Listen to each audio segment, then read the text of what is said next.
നമസ്കാരം. കയറിക്കിടക്കാൻ സ്വന്തമായ ഒരു വീടില്ല. ഭർത്താവും ഒറ്റവരും ഉപേക്ഷിച്ചതോടെ 10 വയസ്സായ മകനൊപ്പം എവിടേക്കെന്നില്ലാതെ യാത്രയിലാണ് വെങ്ങണശ്ശേരി കപ്പക്കാട് വാഴപ്പറമ്പിൽ മേഘന. ഈ അമ്മയുടെയും മകന്റെയും ജീവിതാവസ്ഥയാണ് ഇപ്പോൾ ചർച്ചയാകുന്നത്. ഇരുവരുടെയും ദുരിത ജീവിതം നേരിട്ടറിഞ്ഞിട്ടും അധികൃതരും കൈയൊഴിഞ്ഞതോടെ മകനൊപ്പം അഴിക്കാനായി റെയിൽവേ ട്രാക്കിലെത്തി ഈ 37-കാരി.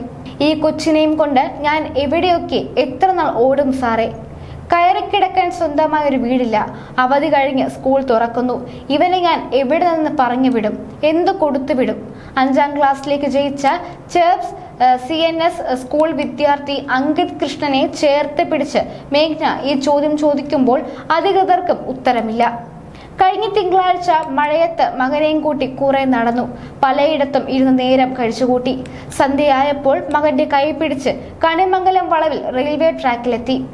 അമ്മ കൈമുറുകെ പിടിച്ചതും ട്രെയിനിന്റെ ശബ്ദവും കേട്ടതോടെ പേടിച്ചിരണ്ട അങ്കിത്, എന്നെ കൊല്ലണ്ട അമ്മേ, നമുക്ക് ജീവിക്കാമെന്ന് വിളിച്ചു പറഞ്ഞ് കുതറിയോടി. നാട്ടുകാരും കുറുക്കഞ്ചേരി കൗൺസിലർ വിനേഷ് തൈലും ചേർന്ന് ഇരുവരെയും ചേർപ്പ് സ്റ്റേഷനിൽ എത്തിച്ചു.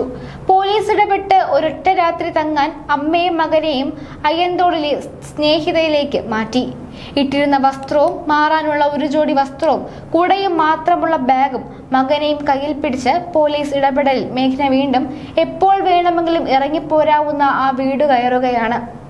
കുരിയച്ചിറയിലെ പുറമ്പോക്ക് ഭൂമിയിലുള്ള വീട് ഭദ്ര വീട്ടിൽ കഴിയുമ്പോഴും സമാധാനമില്ലാതിരുന്നുവെന്ന് മേഘന പറയുന്നു.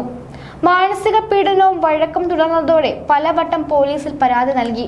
ദുരിതം കണ്ടറിഞ്ഞ നാട്ടുകാരും പാർട്ടി പ്രവർത്തകരും ഇടപെട്ട് ഭർത്താവിനൊപ്പം 1-2 തവണ വാടക വീട്ടിലേക്ക് താമസം മാറ്റി. ഇതിനിടെ പലയിടത്തും ജോലി നോക്കി. തന്റെ പേരിൽ ഭർത്താവ് എടുത്ത വായ്പ തിരിച്ചടവ് ആവശ്യപ്പെട്ട് ആളുകളുടെ വരവ് തുടങ്ങിയതോടെ വാടക വീടും ജോലിയും പോയി. ഭർത്താവ് ഉപേക്ഷിച്ചതോടെ സ്വന്തം വീട്ടിലേക്ക് മടങ്ങി. തനിച്ചായ തന്നെയും മകനെയും സുഹൃത്തുക്കൾ മലപ്പുറത്തെ ഒരു ബാലാശ്രമത്തിൽ കൊണ്ടു നിർത്തി. മകനെയൊപ്പം നിർത്താൻ കഴിയില്ലെന്ന വ്യവസ്ഥയുള്ളതിനാൽ മാനസിക സമ്മർദ്ദത്താൽ കുറച്ചു നാളുകൾക്ക് ശേഷം വെങ്ങണശ്ശേരിയിലെ സ്വന്തം വീട്ടിലേക്ക് മടങ്ങി. ഇവിടെയും വീട്ടുകാരുടെ സഹായമോ സുരക്ഷിതത്വമോ ലഭിച്ചില്ല. സഹോദരനുമായുള്ള നിരന്തരം വഴക്കും ജീവഭയവും കാരണം ഒട്ടേറെ തവണ വീട് വിട്ടിറങ്ങി. പോലീസ് സാന്നിധ്യത്തിലാണ് പലപ്പോഴും തിരികെ കയറിയത്. കുടുംബ പ്രശ്നത്തിൽ പോലീസിന് ഇടപെടാനുള്ള പരിമിതി അറിയിച്ചതോടെ പല രാത്രികളിലും ബന്ധുക്കളുടെയും സുഹൃത്തുക്കളുടെയും വീടുകളിൽ കഴിയേണ്ടി വന്നു. അവസാനം തിങ്കളാഴ്ച ഇരിങ്ങാലക്കുട റൂറൽ പോലീസിന്റെ നിർദ്ദേശപ്രകാരം വനിതാ സ്റ്റേഷനിലേക്ക് വിളിപ്പിച്ചെങ്കിലും വീട്ടുകാർ അനുകൂല നിലപാട് എടുക്കാത്തതിനാൽ കുഞ്ഞിനെയും കൊണ്ട് മാറി താമസിക്കാനാണ് പോലീസ് നിർദ്ദേശിച്ചത്.